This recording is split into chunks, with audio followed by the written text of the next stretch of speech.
Today we're making a small cabinet with slided doors to tidy up a messy corner. Boom! For the cabinet carcass, I used a few pieces of hard maple left over from old projects. I went ahead to cut some of excess material before prepping it up. You should avoid whiteboards for a more stable construction, especially when using thin stock or sawing it to a small thickness. This board was once wholly flat, but as you can see, it did curl in just a couple of years, as if the tree rings wanted to flatten. So the trick is to cut the board in half, mill it, and then create a wider panel by gluing several pieces. In my case, I wanted to get rid of that dark spot, so I cut it a bit towards that side, which helped a lot, but ideally you would make your cut align with the center of the rings. I joined in one face for each board and then moved into resawing them in half at the bandsaw.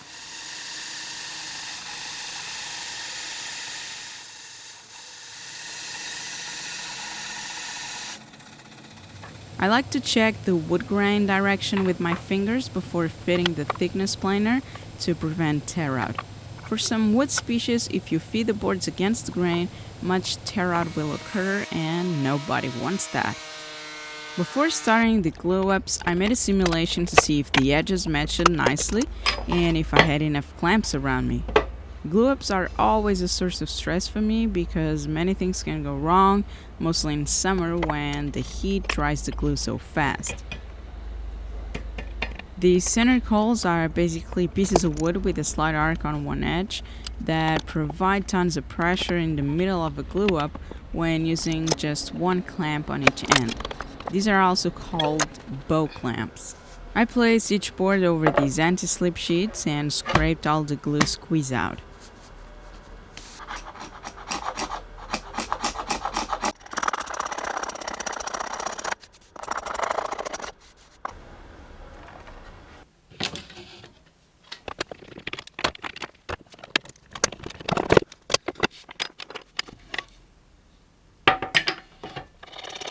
I repeated the process several times. I then clamped the panels to my workbench during the night to keep them flat and prevent the wood from moving too much.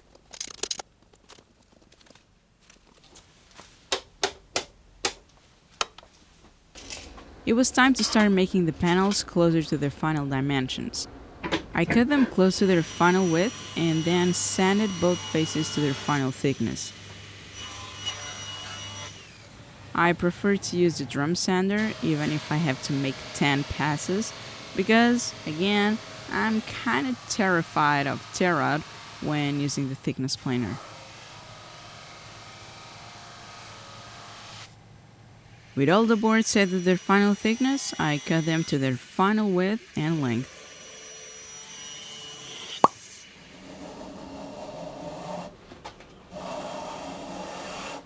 All this work can be avoided if you use plywood or other sheet goods for your project, so don't be alarmed, there are always different ways to simplify and do the same projects.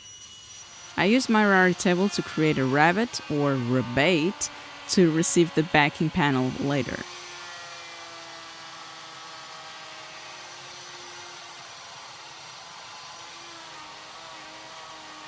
Unfortunately, I got carried away and ended up cutting a shelf panel that didn't need the rebate. This one is messed up. I solved the problem quickly by gluing a maple strip and planing it flush.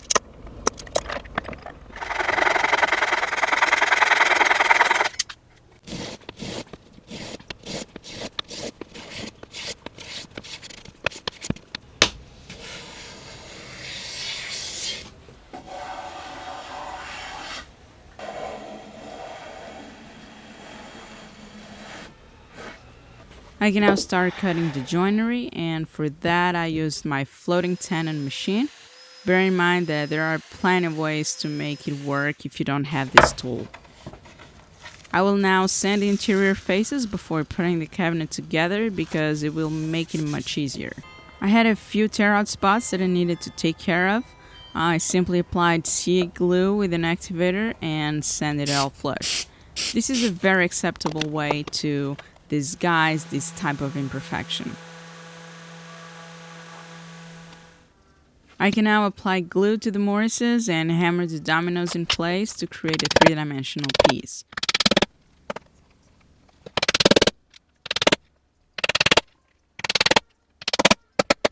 This was my first time making a piece of furniture with wide panels made from solid wood.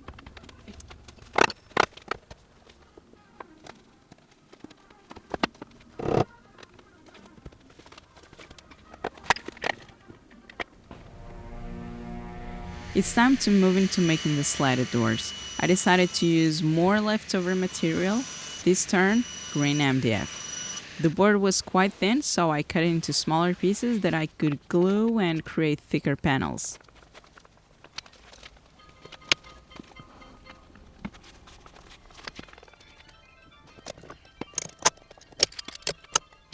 There was no necessity to do this, but I like the face of the material better than the edge, so I created more work for myself, as usual. I cut the material into thin strips and did a bunch of repetitive work, like cleaning the ends for all pieces and then cutting them to length.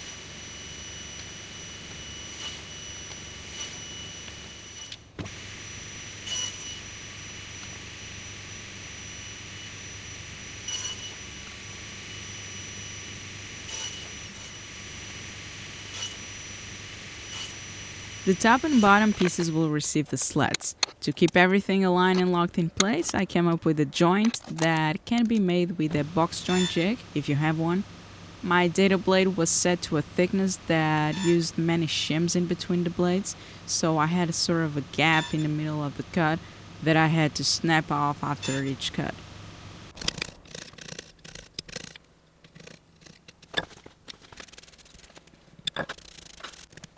This is how it will work, but now I have to create a matching recess on each strip, a bit like a locking half-lap joint.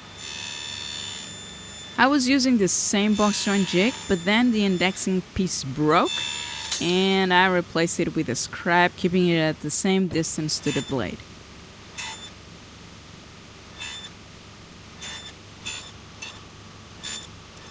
I doubled the cuts and removed any high spots left by the dado blade.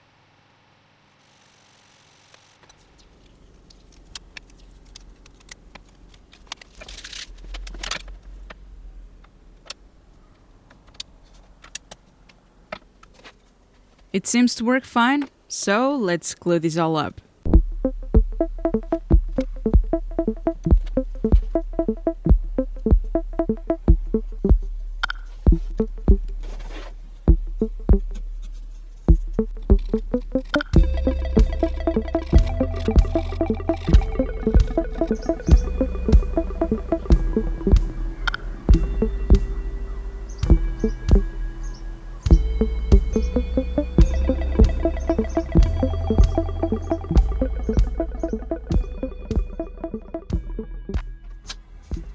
The hinges need to be attached to a large strip, so that's what we're going to add.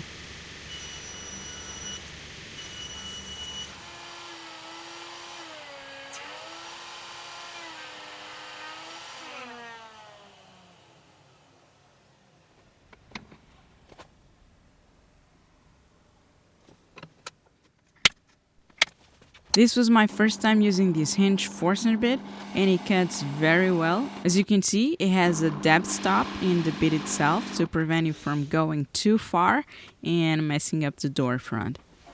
I will leave links in the description to a few tools used in this project that I think are of great value. I can now glue the end strip in place and install the hinges.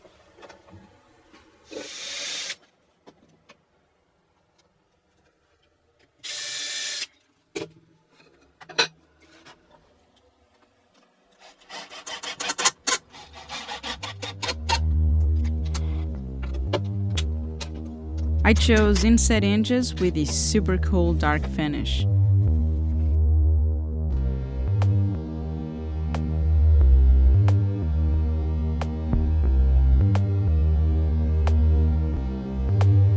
These small plates keep everything visually clean, The hinge simply snaps to the plate, and then you can make three-dimensional adjustments to achieve the best door alignment by turning the screws.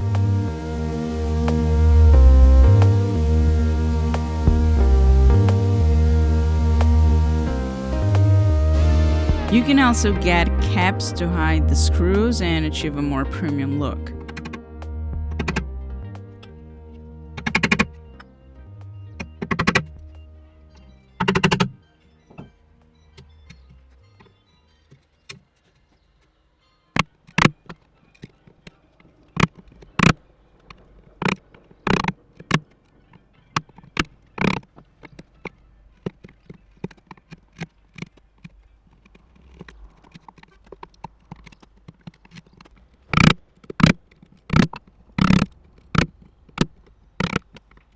After cleaning the cabinet rabbit corners, I could cut a piece of plywood to make the backing panel and a couple of shelves out of scraps of pre-finished birch plywood.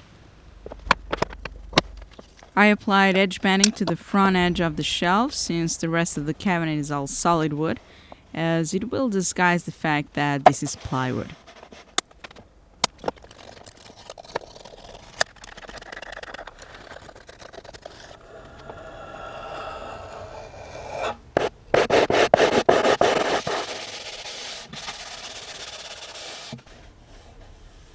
I drilled a few holes to insert small dowels and be able to rest the shelves on top. It is time to sand and apply the finish.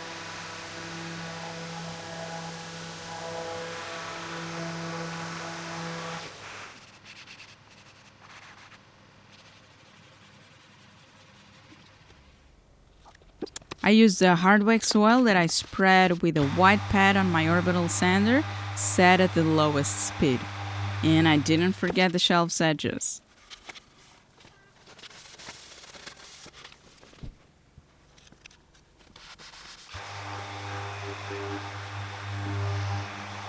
After spreading the finish, you must remove the excess until no more finish comes out in the cotton rag or shop towel. It really brings up the figure in the wood. It's pretty amazing how wood can have such crazy looking grain, although I tend to prefer a more straight grain. Here I was using scrap wood, so there wasn't much to choose from. Not so fast with the doors. It took a ton of time to spread the finish on its strip face, but I think it was worth the sacrifice. Here is the final piece. It brings more storage to this small and underused corner of the tiny apartment and looks pretty cool in my opinion. The height came out perfect, so I can still open the electrical panel door and have small items such as sunglasses or keys on top of the cabinet. Unfortunately, the floor is so bad that I had to put a big shim under the left side to level up the cabinet. A big shout out to all my Patreon members for making this video possible. If you want to support my work too, head over to patreon.com/gethandstory or visit my online shop and grab a t-shirt. Thanks everyone for watching and go get your hand story. Até já!